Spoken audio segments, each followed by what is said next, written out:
Chapter 7. Emmanuel AME Church, Charleston, South Carolina, Wednesday, June 17th, 2015. Samuel Ronald Terrance was a complicated man, a man of immense extremes. Born in 1947 to a single mother and a gambling, hard-drinking father in what became the Dorchester Road projects in North Charleston, Samuel was never what his neighbors, friends, or even family would call a sweet kid. He was raised on neglect and beatings. He never had a real childhood. By the age of 7, his father was sending him out, running from house to house, apartment to apartment, to collect cash and numbers for the thriving racket his father and associates were running. It wasn't until Samuel found himself many years later in federal prison that he finally learned to read and write. He earned the nickname Sweet Samuel and 3 names at the age of 15. Sweet Samuel when he got 2 13-year-old girls in the neighborhood pregnant. The moniker 3 names came about when a customer decided not to pay what Samuel requested. Said customer wound up with a broken nose and jaw.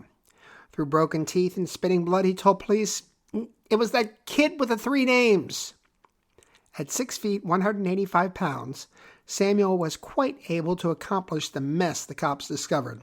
It was also his first stint in the Charleston Juvenile Detention Center. Samuel got out of juvie. The gentleman responsible for his nickname disappeared, never to be found. There were complaints and threats from his older brother. He disappeared as well. It appeared that Samuel had a hidden talent, homicidal in nature. As a result, Samuel's stock went way up among the connected of North Charleston. After a period of several years, he was earning large sums of money for doing for the connected what he had done strictly for himself. Men, women, even children made no difference to 3 names. Gun, knife, strangulation, torture. Whatever the client wanted, 3 names provided. It was a job. It was a business. Begging, crying, pleading, whether it be for themselves or for a loved one, never deterred 3 names from his work. Truth be known, Samuel thought worse of someone who begged for their life, or tried to bribe him, or promise him favors. No one had taken pity on him. No one had shown him any compassion. He wasn't wired to show any mercy to others. His was a very cold soul. It would be far worse for the victims the more they groveled. Those that looked him in the eye, who showed courage in the face of a monster, he would make sure their end was swift and as painless as possible. Murder had been profitable. By 1978, Samuel was living in a beautiful townhouse on President Street in downtown Charleston with a fleet of 2 Cadillacs and 2 Mercedes in a specially made garage. He was, without any shadow of a doubt, the most feared black man in Charleston and probably one of the most feared in South Carolina, as he was beginning to expand operations into other cities and towns. He had been proud of the fact that he had never made the papers, never had been investigated, never had been at or near the public's lips or sight. However, it was this expansion that ended up costing him his anonymity as well as his freedom. An FBI wiretap from a known narcotics dealer in Columbia discussing the elimination of a rival, as well as the expansion of the dealers into North Carolina and Georgia, set in motion Samuel's arrest on Tuesday, October 31st, 1978, heading out his front door carrying a small athletic bag loaded with several handguns, including a Magnum .357, and enough ammunition to wipe out a small family, which is what his client had requested. 3 names could afford the $2 million bail ordered for his release. He could afford the best attorneys for his defense, who helped delay and extend his ultimate trial date by close to 2 years. He could afford arriving to U.S. District Court every morning in an elegant 3-piece suit, not looking at all like the cold-blooded, highly trained killer he was, but rather a successful businessman being temporarily detained by the proceedings at hand. Truth be told, Samuel was a successful businessman, having interest in operations in town, including several restaurants. A restaurant provided an extremely easy way to launder cash for killing. What he could not afford was the repeated playing of the wiretaps, including discussions of past murders and victims, which the judge threw out as hearsay evidence, but which lingered like a dense, smoky cloud over the jury, and the explicit wishes of his client, including that the murders be videotaped so he could enjoy it over and over, as well as the expressed wish for extensive torture. What ultimately kept Samuel from spending his life in prison was his repeated on-tape admonishment to his client that he was not interested in knowing about, hearing about, or discussing Samuel's possible involvement in his client's expanding drug empire. The specific phrase was, "I don't want to hear that shit." Conspiracy to murder, to assault with deadly weapons, and possession of legal firearms? Yes. RICO statute violations? No.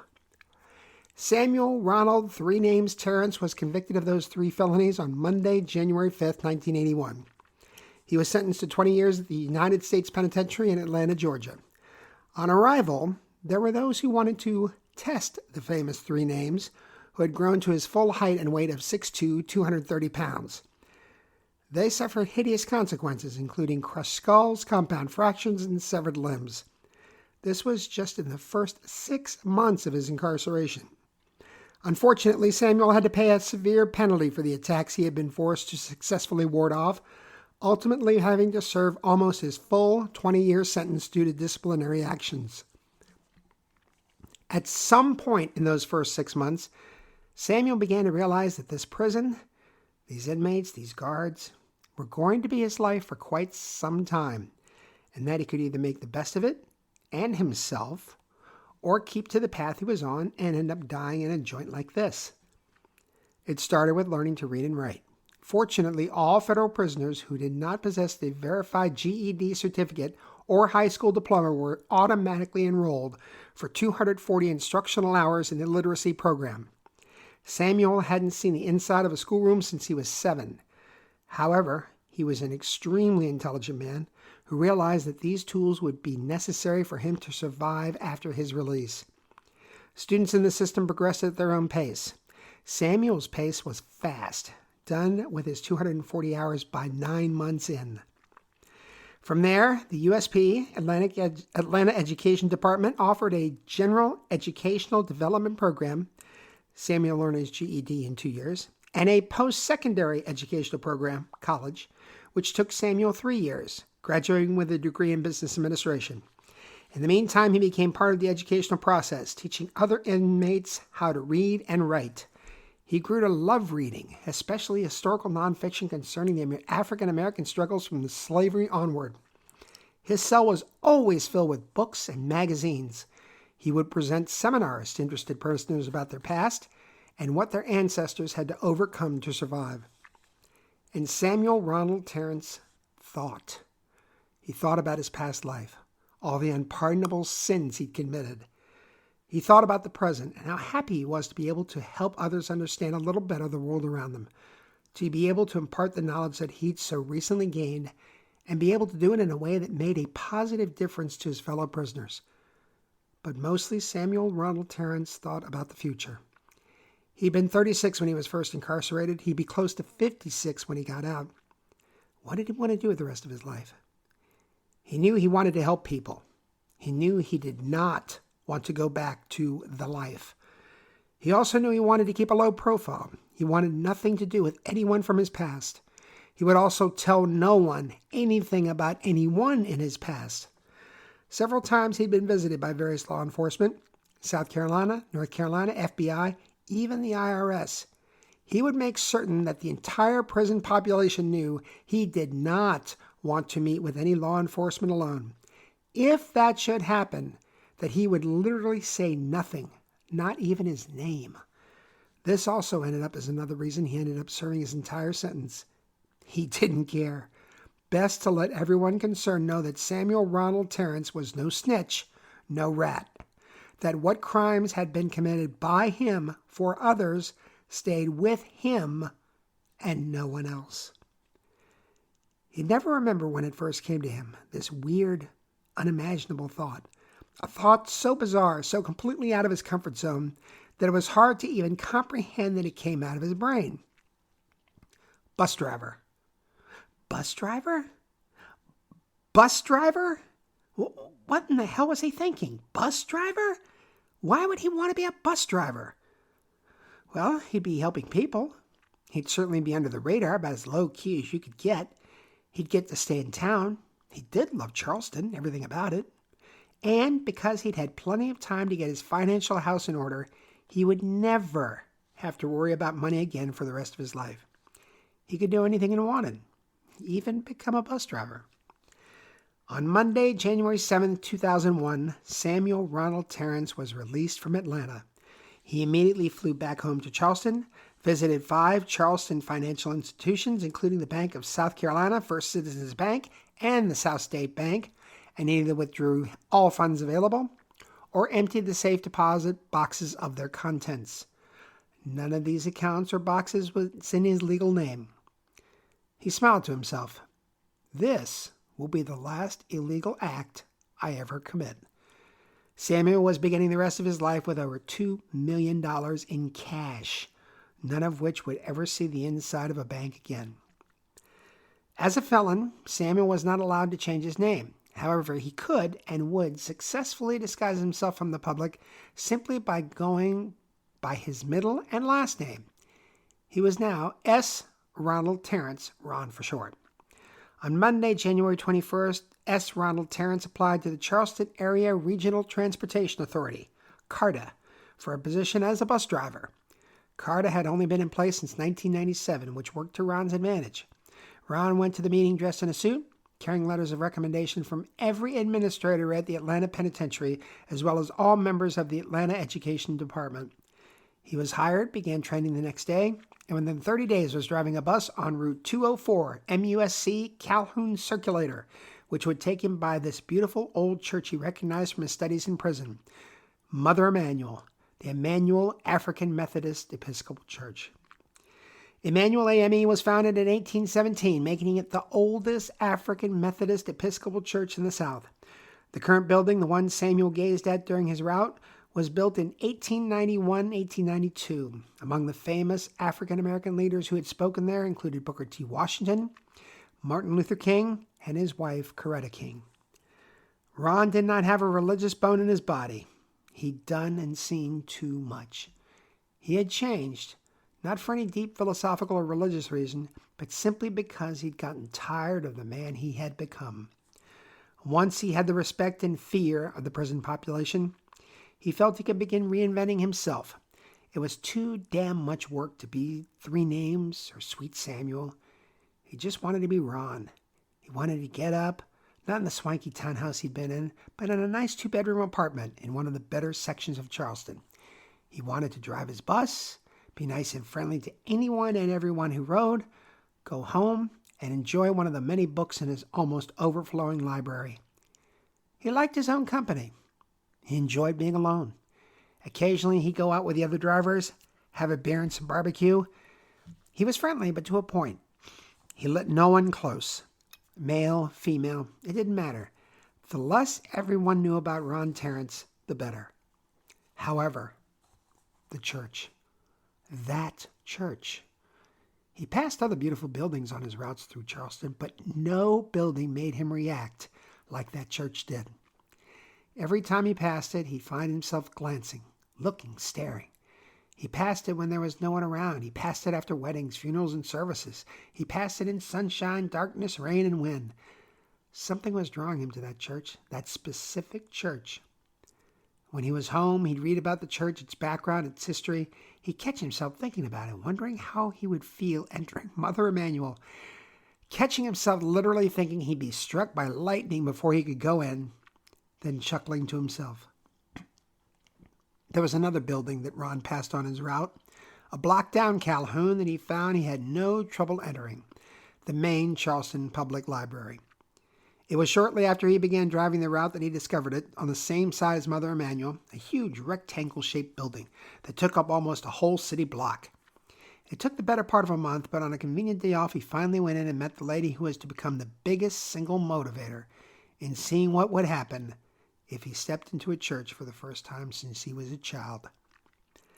Ron Terrance didn't know if he'd be allowed to receive a library card. He was just learning about all the things he couldn't do as a convicted felon. and he was afraid bettering his mind might be on the list. He walked into the library, asked to see the manager. A pleasant-looking African-American woman, wearing glasses and a smile, came to the counter. In very hushed tones, Ron explained his situation. The woman looked at him very seriously, looked around for a moment, then motioned him closer. With a twinkle in her eye and another smile on her face, she told him, "In here, you're not a convicted felon. You're a reader, and I'd be honored if you'd let me prepare your first card for you." Ron's first exposure to Cynthia Hurd was a positive one. It continued to be for the next 14 years. She would call him CF, for convicted felon. He'd call her a nerd, which she gleefully informed him that her family called her as well. She chastised him for taking out so many books. He bet her a $50 donation to the library that he could answer any question she posed to him from any of the books he'd read.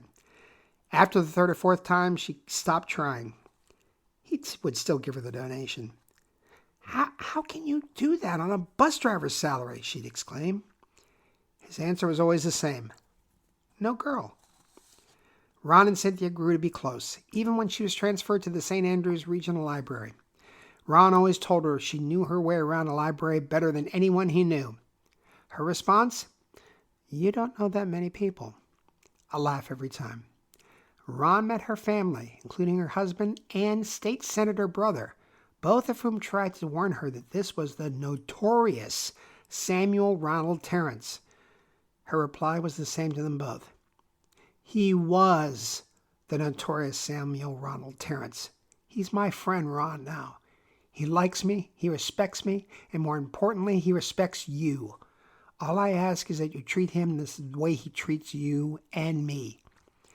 They did, grew as fond of him as she was.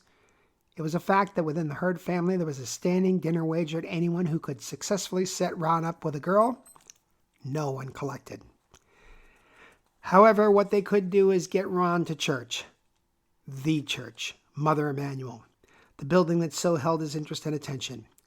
It wasn't easy, and it didn't happen overnight. In fact, it took almost 10 years to get Ron through those big wooden doors. Even then, it had to be a special occasion. Christmas, 2010. The new pastor, State Senator Clementa Pinckney, preaching from the same pulpit that Dr. King had preached from so many years ago. For a brief time, Ron was swept to another place, someplace he'd never known or experienced before. The decorations, the singing, the palpable happiness and joy in this giant room. Ron had never experienced anything like this in his entire life. When he left, tears were still on his cheeks, and a huge smile was on his face. But, still, he resisted. He had seen too much, known too much hatred, anger, violence. He'd done too much to be magically lifted into the world of Christianity overnight. He continued to visit Mother Emmanuel most Sundays, all holy days, and attended a few Bible study groups, inching closer and closer to becoming a member. He was supposed to attend a Bible study class on Wednesday, June 17, 2015 with Cynthia, but he begged off, saying he didn't feel well. "Well, who's going to be my date?" Cynthia chuckled over the phone. Her husband, Steve, was out of the country on business. "Only a nerd would need a date for Bible study. If I get everyone sick, I'd be even more trouble with you." "Okay, CF." And then she said something she rarely said to him. "Love you." "Love you too, nerd. Pray for me." "Always do." They both laughed. It was 9:30 p.m. that night when he began getting calls from several parishioner friends at the church. There had been a shooting at the Bible study. 9 dead, shot multiple times. Pastor Pinckney, Cynthia Hurd. It wasn't until the next day, when the skinny white killer was apprehended, did the anger, the guilt, the shame sink in. He never would have pulled that gun if I'd been in that room. He would have seen me, and he would have known better. I could have saved her life. I should have saved her life. I should have been there. He spoke with her husband and brother. Both were sobbing. What can I do, he thought. How can I make up for this? He sent a huge display of flowers shaped like an open book for her service at Mother Emmanuel. "My nerd, thank you, CF," the card read. Carter allowed them the use of a bus so he could transport parishioners and friends to the service and the burial. He heard President Obama sing Amazing Grace. What can I do? How can I make up for this? He made a significant donation to what was now called the Cynthia Graham Hurd St. Andrews Regional Library. Nothing would ease the guilt. It came in the mail about 2 weeks after the shooting, slightly larger than a normal card, dateline Columbine, Colorado. At first, the dateline meant nothing to him until he read the salutation. Dear Samuel. No one's called me that in years. Who is this? A friend, a true friend, is a gift from God.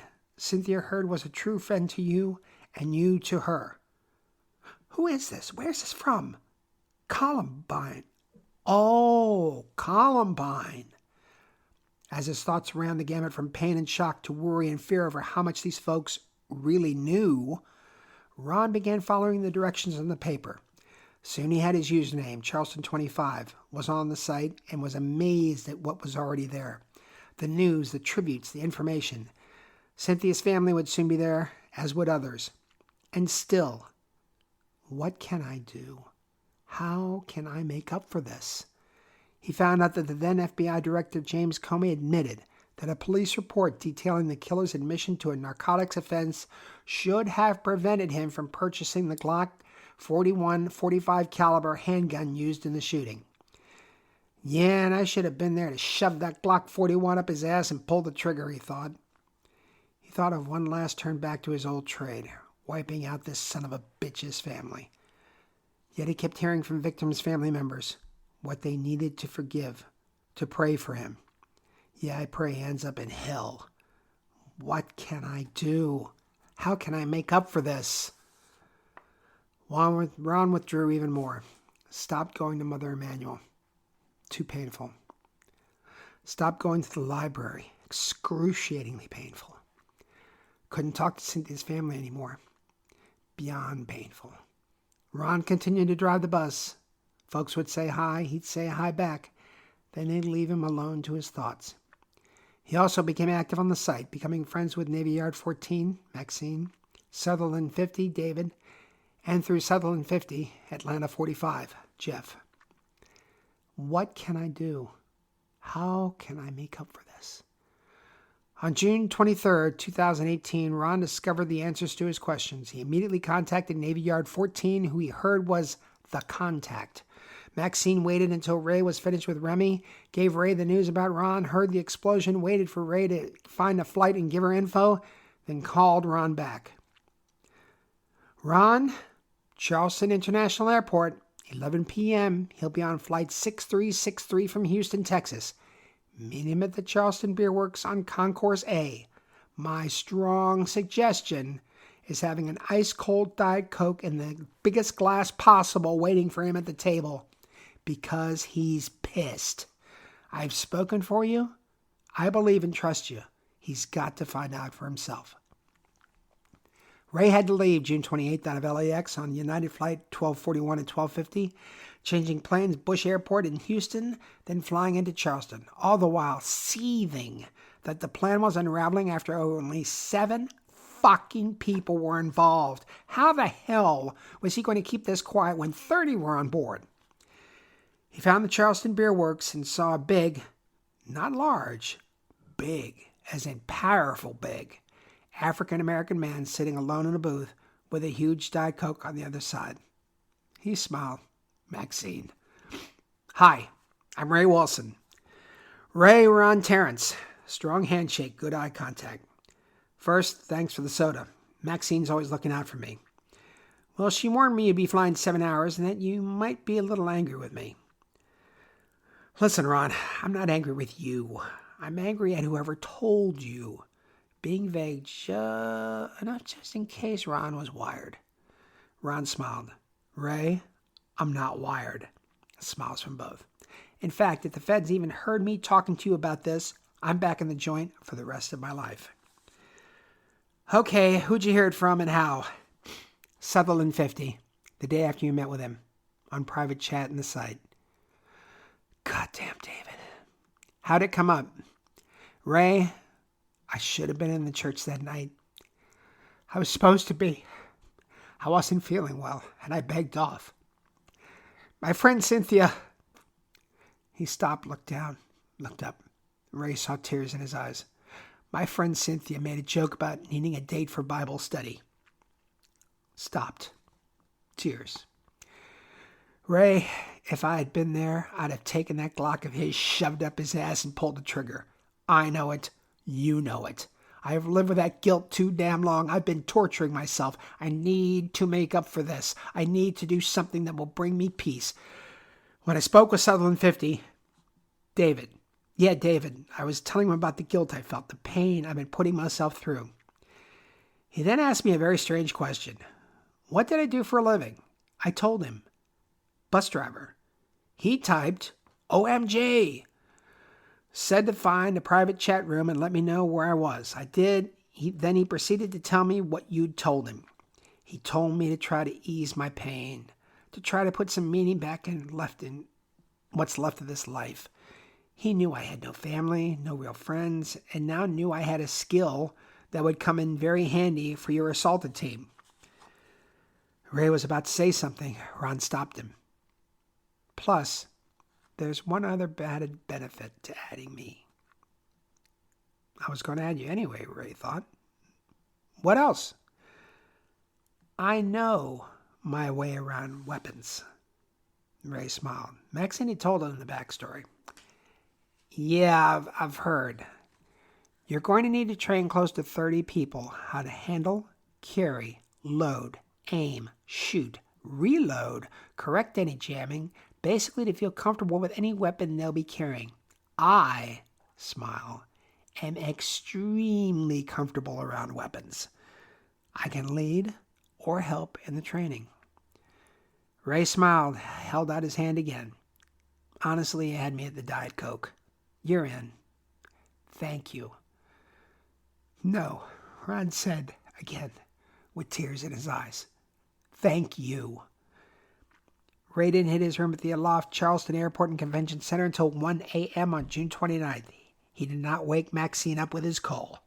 One ring. Answer. How'd it go? He's in. Maxine felt stress escape from every part of her body. That's a relief. For you and me both, it was David. Yeah, I've talked to him. He felt bad. I know. I heard. No harm, no foul. Just please ask David and everyone if they think of someone to either reach out to you or me before shooting their mouths off to someone. Will do. So, I give you a choice. Want to go farther south, up north, or out west? Let's stay south. Weather's nice right now. Just give me a few hours to sleep. You got it. It'll be Orlando 71 and Orlando 75. Oh, our first twosome. The disco? Yeah, Pulse.